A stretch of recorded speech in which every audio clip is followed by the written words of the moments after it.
They sat in the most expensive booth in the city's most exclusive restaurant, surrounded by power, wealth, and influence. Yet, 6-year-old twins, Leo and Mia, might as well have been invisible. Their father, billionaire Lucas Sterling, was too busy closing a merger to look at them. His fiancée, a woman more interested in diamonds than diapers, treated them like luggage. The staff ignored them completely, until one waitress, struggling to make rent and exhausted from a double shift, saw a tiny hand sign form under the table. She didn't just refill their water, she signed back. And that single, silent gesture would topple an empire, expose a cruel secret, and change the course of 3 lives forever. This is the story of how a nobody. Waitress heard the voices everyone else chose to ignore. The Obsidian Room wasn't just a restaurant, it was an arena. The walls were lined with dark mahogany, the chandeliers dripped with Austrian crystal, and the air smelled of truffle oil and old money. For Cassidy, however, it smelled like exhaustion. She adjusted her apron, wincing as the stiff fabric rubbed against a bruise on her hip, a souvenir from bumping into a prep table during the lunch rush. Her feet throbbed in her worn-out non-slip shoes. At 24, Cassidy felt 40. She was 2 months behind on rent for her studio apartment in the crumbling district of East Hallow, and her manager, a man named Gregor, who sweated profusely and possessed the empathy of a brick, was looking for any excuse to fire her. "Table 1, Gregor hissed, snapping his fingers in her face. "Don't mess this up, Banks. If you drop a spoon, don't bother coming back." Cassidy nodded, keeping her eyes down. "Who is it?" "Lucas Sterling," Gregor whispered the name like it was a prayer. "And his entourage. He's closing the acquisition of Kincaid Logistics tonight. The new fiancée is with him. And the baggage." "The baggage?" "His kids. Twins.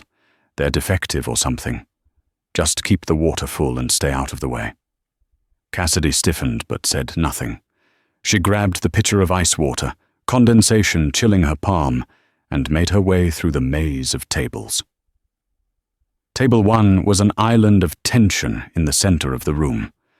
Lucas Sterling sat at the head, a man carved from granite and tailored wool.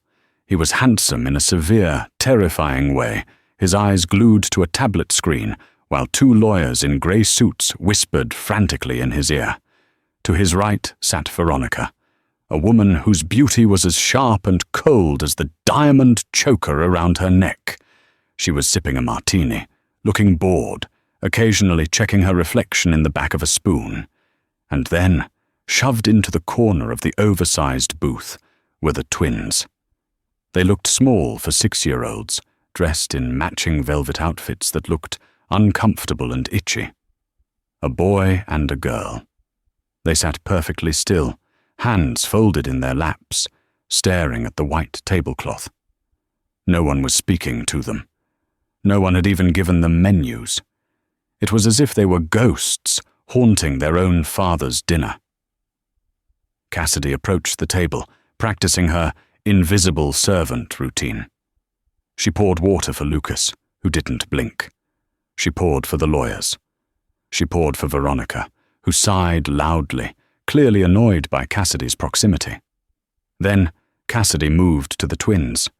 As she reached over to fill the boy's glass, Veronica's hand shot out, covering the rim.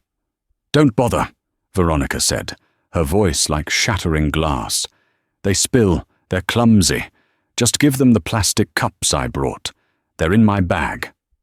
She gestured vaguely to a designer handbag on the floor worth more than Cassidy's entire life earnings. "I can be careful, Mom," Cassidy said softly. "The crystal is heavy, but—" "I said no!" Veronica snapped, finally looking at Cassidy with eyes that dismissed her existence. "Lucas, tell this girl to listen." Lucas didn't look up from his tablet. "Just do as she says," he rumbled, his voice deep and distracted. "Veronica knows best." Cassidy felt a flash of heat in her chest. She saw the little girl, Mia, look up. Mia's eyes were wide, intelligent, and filled with a profound, crushing sadness. The boy, Leo, didn't look up at all. He was staring at his father's hand, watching the fingers tap against the table.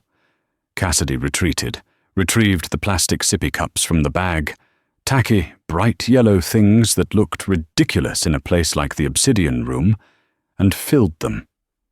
When she placed them down, the twins didn't reach for them. They looked ashamed.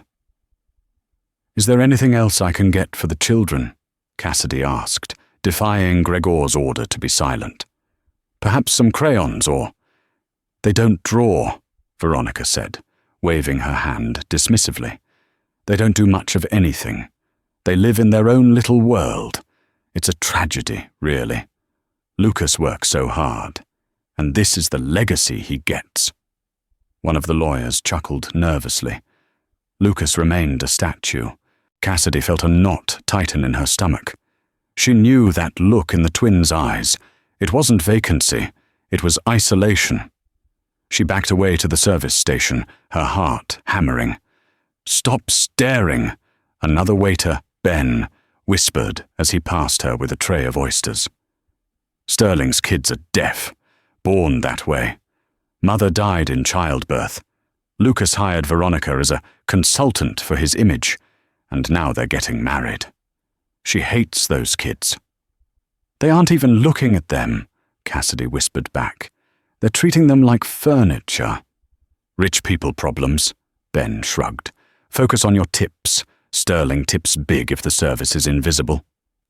But Cassidy couldn't turn off her observation. From her station, she watched table 1. She saw the steaks arrive. She saw the wine flow. She saw the lawyers laughing at Lucas's rare jokes. And she saw Leo verify that no one was looking. He slowly lifted his hands below the rim of the table.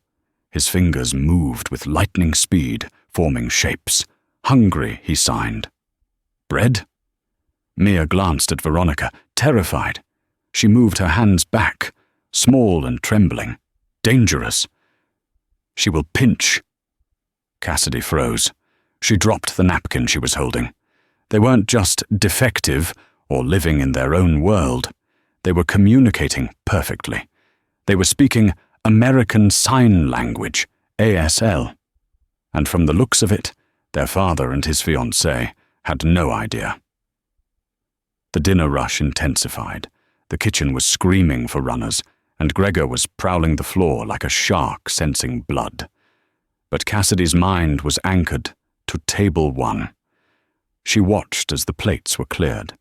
The twins had barely touched their food, dry chicken strips that Veronica had ordered for them without asking what they wanted. Meanwhile, the adults feasted on Wagyu beef and lobster thermidor. Cassidy knew ASL because of her younger brother, Toby. Toby had lost his hearing at age 4 after a severe bout of meningitis. Their parents had been too busy working double shifts to learn more than the basics, so it had fallen to Cassidy to be Toby's interpreter, his protector, and his voice. She had spent years mastering the syntax, the facial expressions, the emotional nuance of the language. She knew the difference between a casual sign and a desperate one, and the signs coming from under the table were desperate. Leo signed again, his movements jerky with frustration. "Father, look. Father, look, please." Mia shook her head, her eyes watering. "He can't hear you. He never looks." "She is bad," Leo signed, gesturing toward Veronica with a subtle, sharp movement of his thumb. "She lies." "Stop," Mia signed back. "Eat." Cassidy felt a tear prick her eye. It was heartbreakingly familiar. The feeling of screaming in a room full of people who refused to listen. "Dessert menus," Gregor barked, shoving leather-bound folders into Cassidy's chest. "Table 1, now, and bring the vintage port cart." Cassidy took a deep breath. She walked back to the table. The atmosphere had shifted. The business deal was seemingly done, and the mood was celebratory. Lucas was actually smiling, swirling a glass of deep red wine. "To the future," Lucas said, raising his glass, "and to the new Sterling-Kincaid merger." "And to us, darling," Veronica purred, leaning against his shoulder, "and our upcoming wedding. I've been thinking, Lucas, for the honeymoon, maybe the twins would be happier at that boarding school in Switzerland, the one Dr. Ayres recommended. They specialize in difficult cases." Cassidy froze as she placed the menus down. Lucas frowned slightly, the first crack in his armor. "Switzerland? That's far, Veronica. They're only 6. "But they're unhappy here, Lucas," Veronica said, her voice dripping with fake sympathy. "Look at them. They don't connect with anyone. They need specialists. I'm only thinking of their well-being. I try so hard to talk to them, but they just stare. It's unnerving." Cassidy looked at the twins. Leo's fists were clenched. He had caught the word Switzerland, or at least the vibe of being sent away. He looked at his father, desperate. He tapped the table, a rhythmic, dull thud. Thud, thud, thud. "Stop that," Veronica snapped, looking down at Leo. "Lucas, he's doing it again. The noise." "Leo, stop," Lucas commanded, not unkindly, but firmly. He didn't look at his son. He looked at his wine. "Behave." Leo's face crumpled. He signed, frantic now, not caring who saw. "Daddy, don't send away. Daddy, I love you. Look at me." Lucas didn't react. He didn't understand. He just saw his son waving his hands around in a tantrum. "See?" Veronica sighed. "He's acting out. It's the stress of the city. He needs the clinic." Cassidy couldn't take it anymore. The rule of the restaurant was silence. The rule of her job was invisibility. But the rule of her heart was stronger. She stepped forward, ignoring the trembling in her hands. She didn't look at Lucas or Veronica. She looked directly at Leo. She raised her hands. "Your father loves you," she signed, her movements crisp and fluid. "He just doesn't know how to listen yet." The effect was instantaneous. Leo gasped, a small, wet sound. His eyes went wide, locking onto Cassidy's face. Mia dropped her fork. For the first time all night, the twins looked alive. They looked seen. "You speak?" Leo signed back, his fingers flying. "You understand?" "I understand," Cassidy signed, a gentle smile breaking through her professional mask. "I see you." The silence at the table was suddenly deafening. The clinking of silverware stopped. The lawyers stopped whispering. "What?" Veronica's voice trailed off. She stared at Cassidy, then at the twins, then back at Cassidy. "What are you doing? Why are you waving your hands at them?" Lucas slowly lowered his wine glass. He turned in his seat, his intense grey eyes fixing on Cassidy for the first time. He didn't look at her uniform or her apron. He looked at her hands. "You," Lucas started, his voice rougher than before. "What did you just do?" Cassidy turned to the billionaire. She knew she was probably about to be fired. She knew Gregor was probably watching from the shadows, ready to drag her out. But she stood tall. "I told him that you loved him, Mr. Sterling," Cassidy said, her voice clear and steady. "And he asked me if I could understand him." "Understand him?" Lucas frowned. "They don't speak. The doctors said they have delayed cognitive processing along with the deafness. They don't have language yet." "With all due respect, sir," Cassidy said, glancing at Veronica, who was looking increasingly pale. "Who told you that?" "My specialists," Veronica cut in sharply, her eyes narrowing into slits. "The ones I hired. Private doctors. The best." She turned to Lucas, grasping his arm. "Lucas, this waitress is clearly disturbing them. She's mocking their condition. Look at them, they're upset." But they weren't upset. Leo was beaming. He pointed at Cassidy and signed to his father. "She is kind. She is smart, Not like the bad lady. Cassidy looked at Lucas. He says, "I'm kind, sir." And he says... She hesitated. "Tell me," Lucas commanded. The air in the booth felt heavy, charged with electricity. "Translate it, word for word." He says, "Not like the bad lady," Cassidy said softly. Veronica stood up, her chair scraping loudly against the floor. "This is outrageous. She's lying. She's making it up to get a bigger tip. Lucas, fire her. Get the manager." "Sit down, Veronica," Lucas said. His voice was quiet, but it carried the weight of a thunderclap. He didn't look at his fiancée. He was staring at his son. "Leo?" Lucas looked at Cassidy. "Tell him. Ask him what he wants for dessert." It was a test, a simple, impossible test. Cassidy turned to Leo. "Your father wants to know. What do you want for dessert?" Leo didn't hesitate. He signed quickly. "Chocolate cake, but not the fancy one, the one with the warm inside, and ice cream, strawberry." Cassidy turned back to Lucas. "He wants the molten chocolate lava cake, but he specifies he wants strawberry ice cream, not the vanilla bean that usually comes with it." Lucas went pale. The color drained from his face, leaving him looking like a ghost. Lucas stammered. "I never told anyone. My mother used to make me chocolate cake with strawberry ice cream.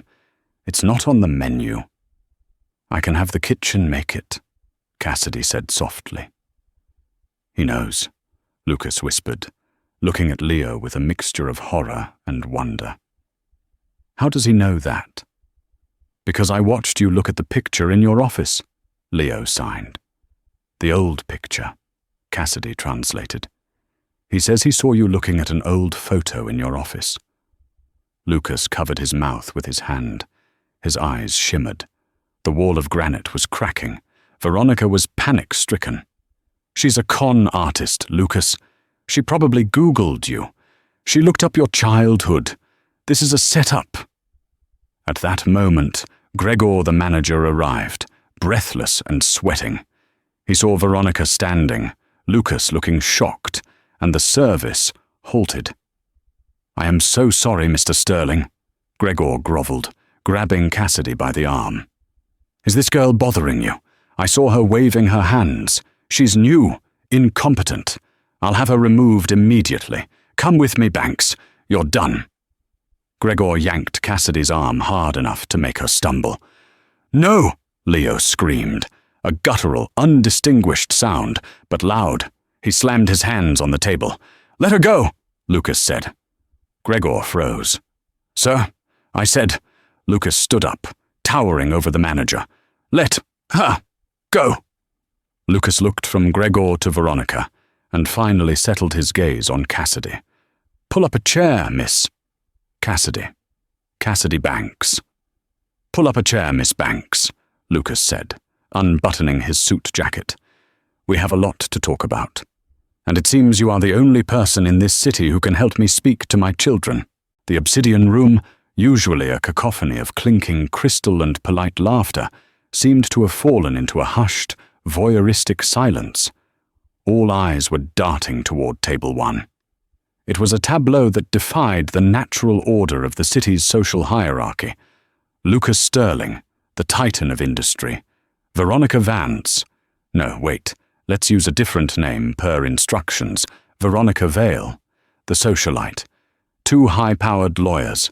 And Cassidy, a waitress with a stain on her apron and a fraying hem, sitting at the table as an equal. Gregor, the manager, hovered near the kitchen doors, his face a mask of sweating panic.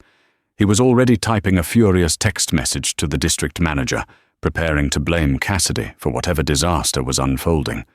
But at the table, a miracle was taking place. Cassidy sat on the edge of the plush leather chair. She felt small, out of place, and terrified. But then she looked at Leo and Mia. They were looking at her as if she were a lifeline thrown into a stormy sea.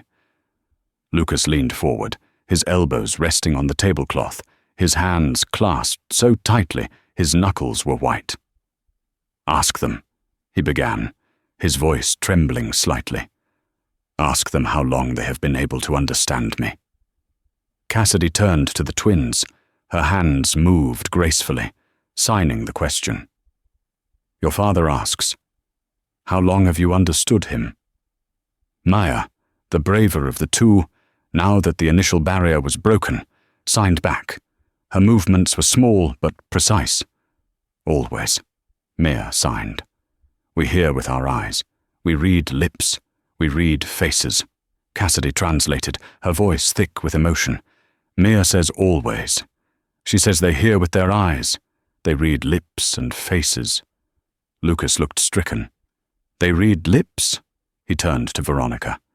"You told me the specialist said they were cognitive blind, that they couldn't process visual language cues."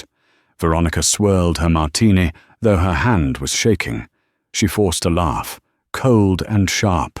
"Lucas, darling, children mimic things. They're like parrots. Just because they wave their hands doesn't mean they are comprehending complex thoughts. This waitress is projecting meaning where there is none. It's a common trick. Fortune-tellers do it all the time." Leo's eyes narrowed. He looked at Veronica, then at his father. He tapped the table to get Lucas's attention. "She's lying again," Leo signed rapidly. "She called us broken dogs on the phone yesterday. She told the man on the phone that once she marries you, she will put us in the kennel." Cassidy drew in a sharp breath.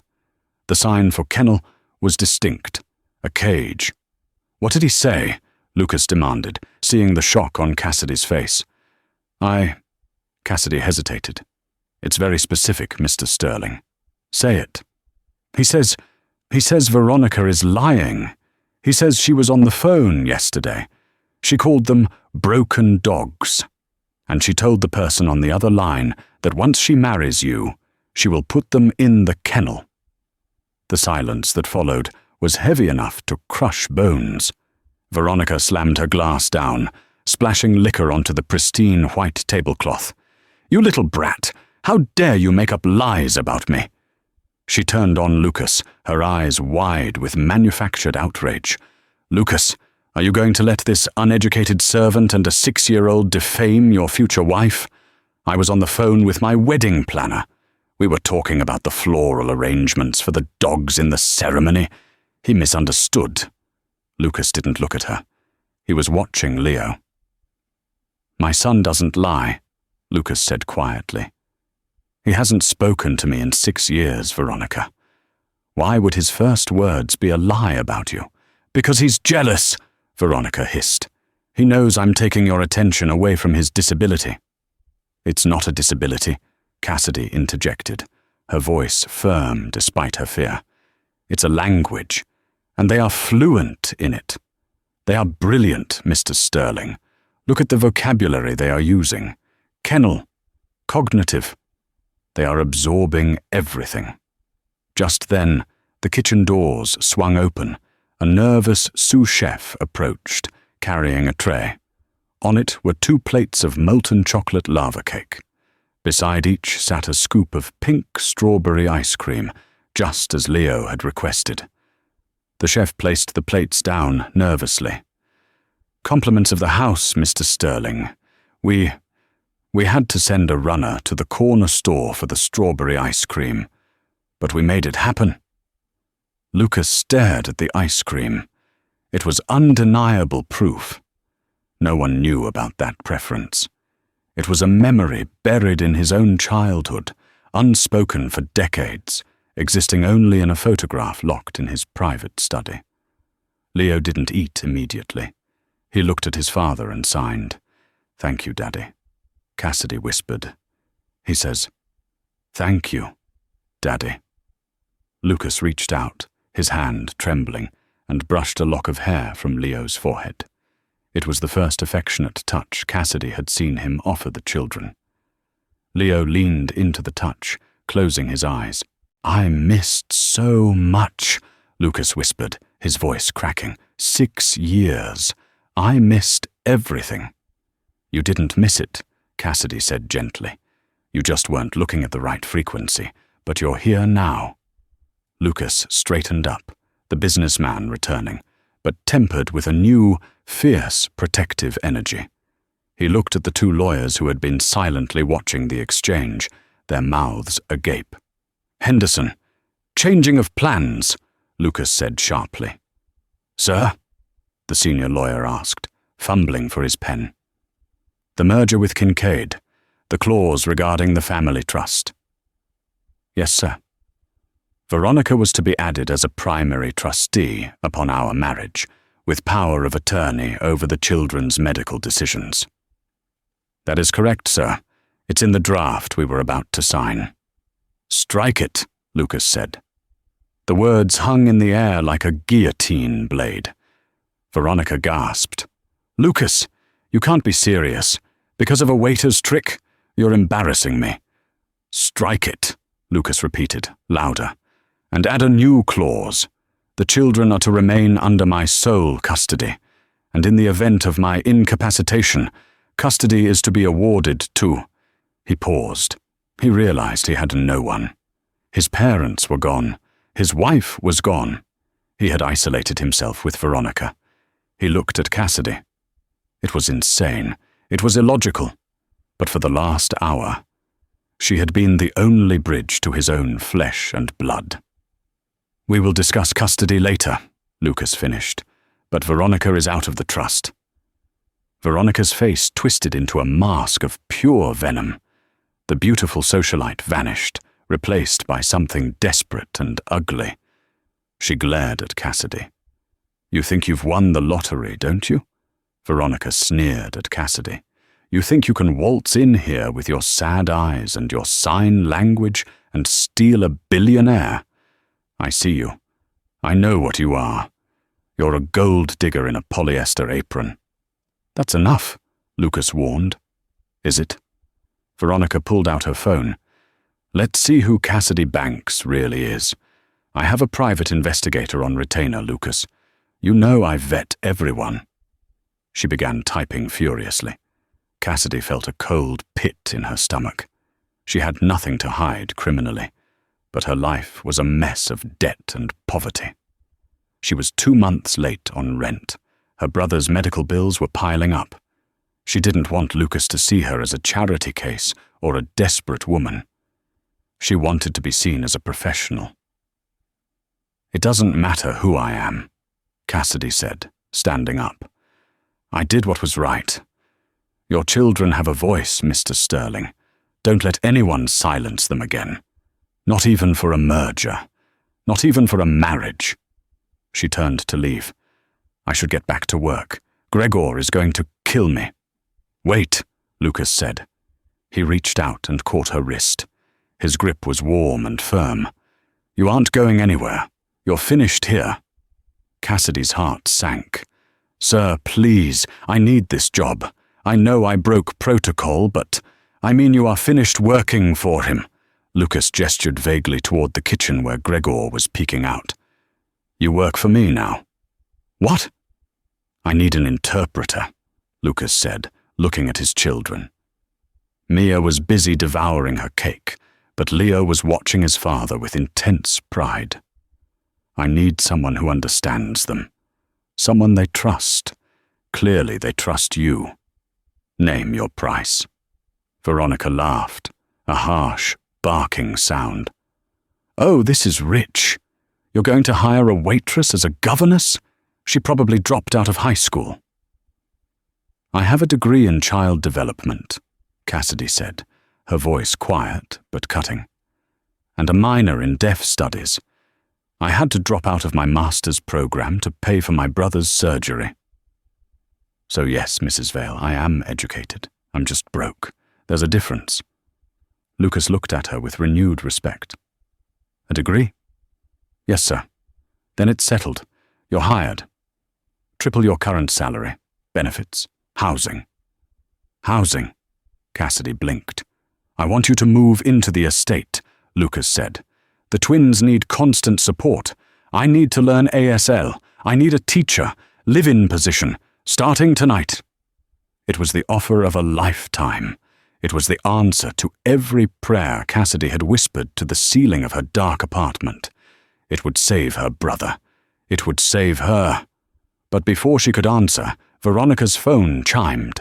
A slow, cruel smile spread across Veronica's face. She looked at the screen, then up at Lucas. "Before you sign the employment contract, Lucas," Veronica said, her voice dripping with triumph, "you might want to ask Miss Banks why she was fired from her last job at the Crestview Daycare Center 3 years ago." Cassidy froze. The color drained from her face. "I wasn't fired," Cassidy whispered. "I resigned." "That's not what the police report says," Veronica lied smoothly, holding the phone against her chest so no one could see the screen. "Something about missing jewelry from the parents' coat room." "That's a lie," Cassidy shouted, her composure cracking. "I never stole anything. Another teacher blamed me to cover her own tracks, and the charges were dropped because there was no proof." "Charges were dropped," Veronica mused. "But the stain remains. Do you really want a thief living in your house, Lucas? Around your mother's heirlooms? Around your children?" Lucas looked at Cassidy. The trust in his eyes wavered. He was a man who lived by facts, by data, and Veronica had just introduced a variable of doubt. "Is that true?" Lucas asked. "Were you accused of theft?" "I was accused," Cassidy said, tears stinging her eyes. "But I didn't do it. I swear on my brother's life. I didn't do it." "Criminals always swear on someone's life," Veronica said, leaning back and crossing her arms. "Go on, Lucas. Hire her. But don't say I didn't warn you when the silver starts disappearing." The air in the restaurant was suffocating. Leo and Mia looked back and forth, sensing the tension. They didn't understand the words theft or police, but they understood conflict. Leo signed to Cassidy. "Why is the bad lady smiling? Are you sad?" Cassidy looked at the boy. She couldn't let this happen.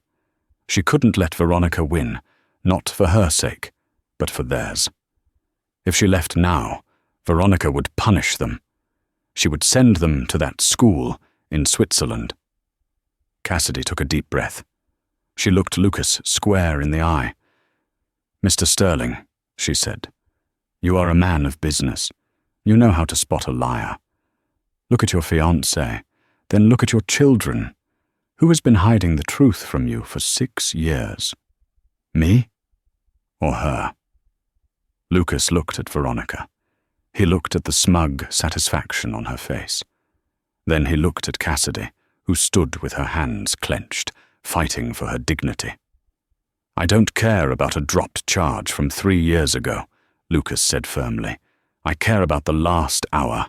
The job stands." Veronica's jaw dropped. "You are making a mistake." "The only mistake I made," Lucas said, standing up and throwing his napkin on the table, "was waiting this long to have dinner with my children." He turned to Cassidy. "Let's go. My driver is outside. We'll stop at your apartment to get your things. And your brother." "My brother?" Cassidy asked, stunned.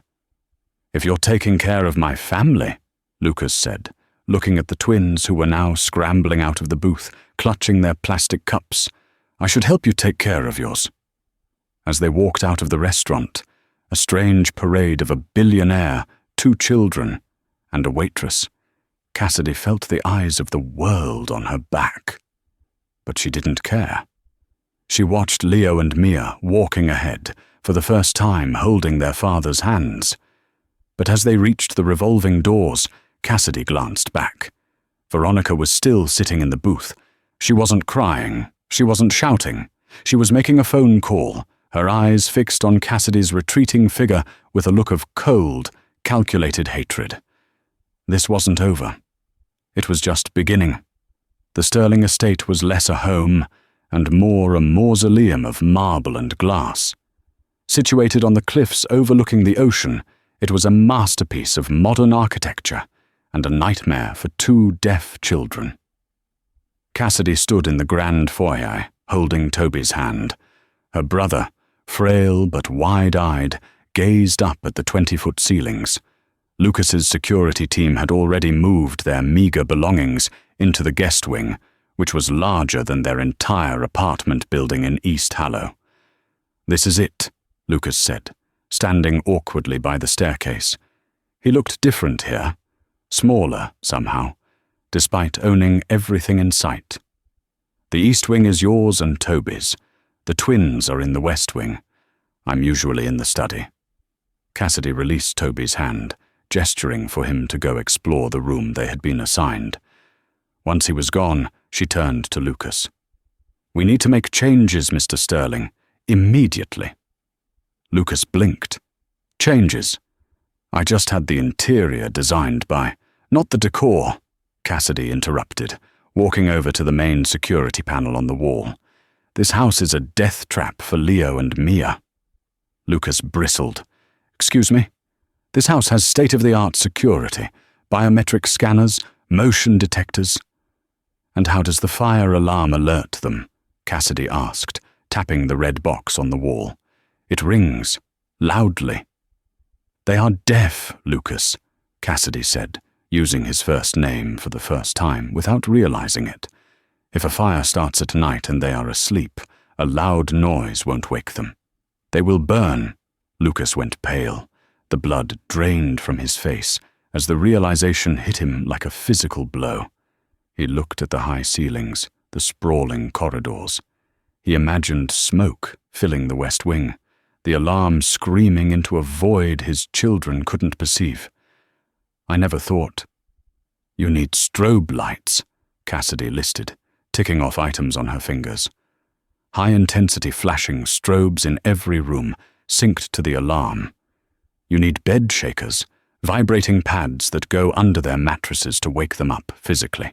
You need video doorbells with visual displays so they know when someone is at the door. And you need clear sight lines. This furniture," she pointed to a high-backed velvet sofa facing away from the door. "It blocks their view. If someone walks in, they can't see them. It creates anxiety. Deaf space is about visual awareness." Lucas pulled out his phone. He didn't argue. He didn't call his interior designer. He called his head of operations. "This is Sterling. I want a contractor here in 1 hour. We are retrofitting the entire estate. Strobes, haptics, everything." He listened for a moment, then snapped. "I don't care what it costs. Just do it." He hung up and looked at Cassidy. There was a new softness in his eyes. "Thank you. Again." "It's my job," Cassidy said. "Now where are they? We have a lesson." The next few weeks were a blur of transformation. The cold, silent mansion began to come alive. Flashing lights were installed. The furniture was rearranged to create open conversation circles. But the biggest change was Lucas himself. Every night after dinner, a meal they now ate together, without phones, Lucas sat at the head of the table, not as a CEO, but as a student. "Like this?" Lucas asked, fumbling with his fingers. He was trying to sign family. Leo giggled. He reached out, his small hands taking his father's large, rough ones. He molded Lucas's fingers into the correct F shape and circled them around. "Circle, Daddy." "Together," Leo signed. "Circle. Together," Lucas repeated, his voice husky. Mia was more reserved, but she watched her father with a hawk-like intensity. One evening, she brought him a book. It was a picture book about airplanes. "Read?" She signed. Lucas looked at Cassidy for help. "She wants you to read to her," Cassidy whispered. "But don't just read the words. Show her the pictures. Act it out. Use your face." Lucas sat Mia on his lap. He felt stiff at first, terrified of breaking this fragile truce. He read the book, clumsily trying to sign plane, a movement of the hand mimicking flight. When he did it, Mia leaned back against his chest and rested her head there. She could feel the vibration of his voice in his chest. Lucas stopped reading. He closed his eyes, overwhelmed by the weight of his daughter against him. He looked at Cassidy across the room. "I missed 6 years," he whispered to her. "Don't count the lost years," Cassidy said softly. "Count the moments you have now." But the domestic peace was fragile. Outside the gates, the storm was gathering. Veronica Vale hadn't disappeared. She had merely retreated to regroup. As a board member of Sterling Industries, she still had access to the corporate offices, and she used every visit to poison the water. She whispered to shareholders that Lucas was having a breakdown, that he was being manipulated by a fortune-hunting servant, that the stock prices were vulnerable because the CEO was distracted by domestic trivialities. And she had a spy. Mrs. Higgins, the head housekeeper who had been with the estate for 20 years, was a traditionalist. She hated the changes Cassidy made. She hated the flashing lights. She hated the way the help ate dinner with the master.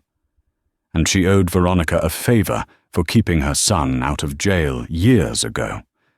One afternoon, while Cassidy was in the garden teaching the twins the names of flowers, Mrs. Higgins let Veronica in through the service entrance. Veronica walked through the house, her heels clicking on the marble. She saw the new strobe alarms. She saw the ASL flashcards scattered on the coffee table. She saw a drawing Leo had made, a picture of Lucas, Leo, Mia, and Cassidy holding hands. Veronica was drawn as a black scribble in the corner. "Cute," Veronica sneered, tearing the paper in half. She went upstairs to the master suite. She opened the safe. She still knew the combination. Lucas hadn't changed it yet. She didn't take money.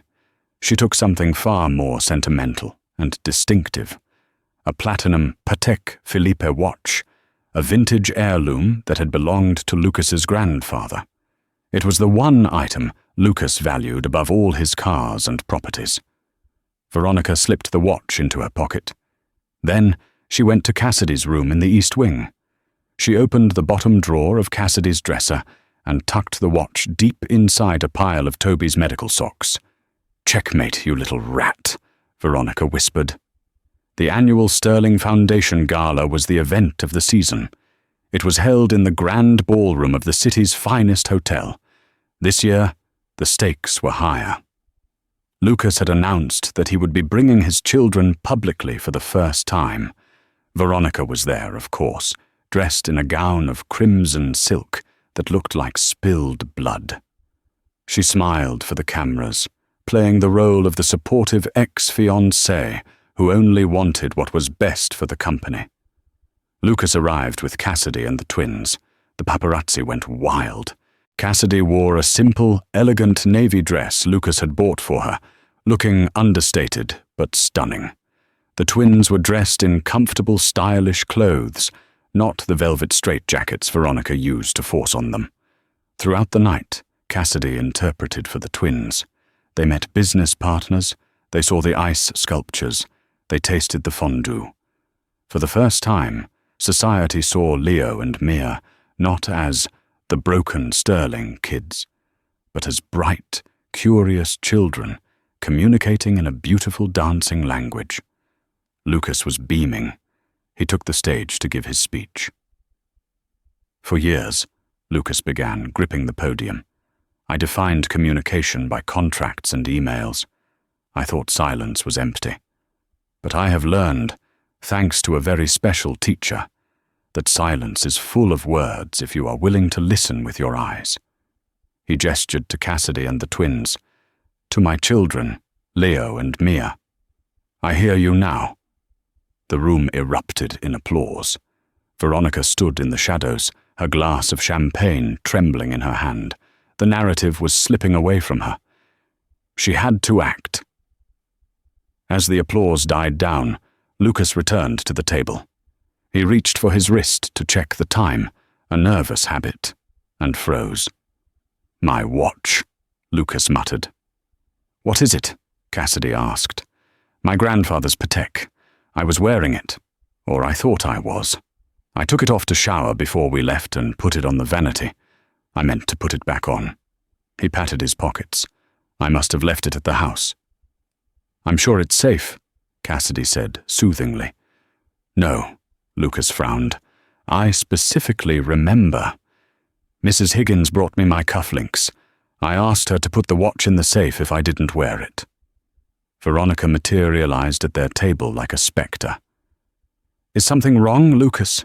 She asked, her voice oozing concern. My grandfather's watch is missing. Oh no, Veronica gasped. The platinum one. Lucas, that's priceless. Are you sure you didn't drop it? I left it on the vanity, Lucas said. Well, Veronica lowered her voice, glancing at Cassidy. You know, Lucas, I didn't want to say anything, but earlier today I stopped by the house to pick up some of my old mail. I saw Cassidy coming out of your master suite. Cassidy stiffened. That's a lie. I was in the garden with the children all afternoon. Were you? Veronica raised an eyebrow. Mrs. Higgins let me in. She saw you too. Lucas looked at Cassidy. The doubt was faint, but it was there. The seed Veronica had planted at the restaurant, the story about the daycare theft, was blooming. Let's just call the house, Lucas said, his jaw tight. Higgins can check. He dialed Mrs. Higgins on speaker. Mrs. Higgins, Lucas said. My watch is missing. Did you put it in the safe? No, sir. Mrs. Higgins's voice crackled over the line, sounding nervous. I didn't touch it. But, well, I did see Miss Banks in your room while you were in the shower. She said she was looking for a hairbrush. Cassidy felt the blood drain from her face. I never entered his room. I have my own bathroom. Search her bag, Veronica suggested coldly. If she's innocent, she won't mind. This is ridiculous, Cassidy said, grabbing her clutch. I'm not a thief. Then show us, Veronica pressed. Unless you have something to hide. Unless the daycare story was true. The people at the nearby tables were staring. The humiliation was burning Cassidy's skin. Lucas, Cassidy said, looking at him. Do you believe her? Lucas looked tortured. Cassidy, just open the bag so we can end this scene. It was a betrayal. He needed proof. With shaking hands, Cassidy unzipped her clutch. She dumped the contents onto the table. Lipstick, tissues, a small pack of crayons for the twins, a phone, no watch. Cassidy exhaled. See? Veronica frowned. This wasn't part of the plan. She had planted the watch in Cassidy's room, not her bag. She needed the police to find it at the house. It must be at the estate, then. Veronica pivoted quickly. In her room, stashing it for later. Stop it, Veronica, Lucas snapped. It's not in her bag. We are going home. I'm coming with you, Veronica said. If that watch is in her room, Lucas, you have a criminal living with your children. I have a duty to the board to ensure your judgment isn't compromised. The drive back to the estate was silent and suffocating. When they arrived, 2 police cruisers were already there. Veronica had texted them, claiming a grand larceny in progress at the Sterling estate. This is absurd, Lucas raged as he walked into the foyer. Officers, this is a misunderstanding. We received a tip about stolen property, the officer said. We need to search the premises. Search my room, Cassidy said, her voice hollow. She was tired of fighting. She knew she was innocent. Go ahead. The East Wing. The officers, accompanied by Lucas, Veronica, and a terrified Cassidy, entered her bedroom. Toby was asleep in his bed. The officer opened the dresser drawer. He rummaged through the clothes. He paused. He pulled out a pair of white socks, and there, glinting in the light, was the platinum Patek Philippe. The room went dead silent. Cassidy gasped, her hands flying to her mouth. No, that's not mine. I didn't put that there. Veronica let out a triumphant sigh. I told you, Lucas. Once a thief, always a thief. She played you. She used the deaf kids as a prop to get close to your millions." Lucas stared at the watch. He looked at Cassidy. His eyes were filled with a mixture of heartbreak and fury. "Lucas, please," Cassidy begged, reaching out. "You know me. You know I wouldn't." "It's in your drawer, Cassidy," Lucas said, his voice cold as ice. "Hidden in your brother's socks." "She planted it. Veronica planted it." "I haven't lived here in 3 months," Veronica shouted. "Mrs. Higgins has the only other key. Are you accusing an old woman?" "Officers," Lucas said, turning away. He couldn't look at Cassidy. "Remove her from my house." "What about the children?" Cassidy cried as the officer grabbed her arm. "What about Toby?" "Child Protective Services will take your brother until you are processed," Veronica said with a smirk. "And Leo and Mia, well, they're going to that Swiss boarding school. Immediately. Clearly they can't be trusted to judge character." "No!" Cassidy screamed as she was dragged out. "Lucas, listen to me. Look at the twins. Ask them." But Lucas had turned his back. He walked to the window, staring out at the darkness, his heart turning back into the stone it had been before a waitress poured him a glass of water. Cassidy spent the night in a holding cell. It was cold, smelling of bleach and despair. But she didn't cry for herself. She cried for Toby, who was likely terrified in a foster care intake center. She cried for Leo and Mia, who had just lost the only voice they had. Back at the estate, the silence was heavier than ever. The next morning, Lucas sat in his study, nursing a glass of scotch. He hadn't slept. The watch sat on his desk. He hated looking at it. The door creaked open. Lucas didn't look up. "Leave me alone, Higgins." But it wasn't Higgins. A small hand tapped his knee. Lucas looked down. It was Leo. And Mia. They were in their pajamas, looking disheveled and furious. Leo slammed a piece of paper onto the desk. It was a drawing. It showed a stick figure with long blonde hair, Veronica, putting something shiny into a drawer. "I know you miss her," Lucas said wearily, signing sorry clumsily. "But she stole. Bad." Leo shook his head violently. He grabbed Lucas's face with both hands, forcing his father to look at him. "No steal," Leo signed, his movements sharp and angry. "We saw." Lucas frowned. "Saw what?" Mia stepped forward. She was holding an iPad. She pushed it into Lucas's hands. Lucas looked at the screen. It was a video recording. The angle was low, hidden behind a potted plant in the hallway outside the East Wing. "What is this?" Lucas muttered. He pressed play. The timestamp was from yesterday afternoon. The video showed the hallway. Mrs. Higgins walked by, looking nervous. A moment later, Veronica walked into the frame. She was looking around suspiciously. She reached into her pocket and pulled out a key she wasn't supposed to have. She unlocked Cassidy's door. She went inside. The video ran for 2 minutes. Then Veronica came out. She was smiling. She checked her reflection in the hallway mirror, adjusted her hair, and walked away. Lucas froze. He replayed the video. Veronica entering Cassidy's room, alone, with the watch presumably in her pocket. He looked at the twins. "How?" Lucas whispered. "How did you get this?" Leo signed rapidly. "We played spies. Cassidy taught us how to use the old nanny cams we found in the attic. We put them everywhere to see people coming, because we can't hear." Lucas felt the world tilt on its axis. The security Cassidy had been worried about, the lack of visual cues, had prompted the twins to create their own surveillance network. They had weaponized their need for visual awareness. They had caught her.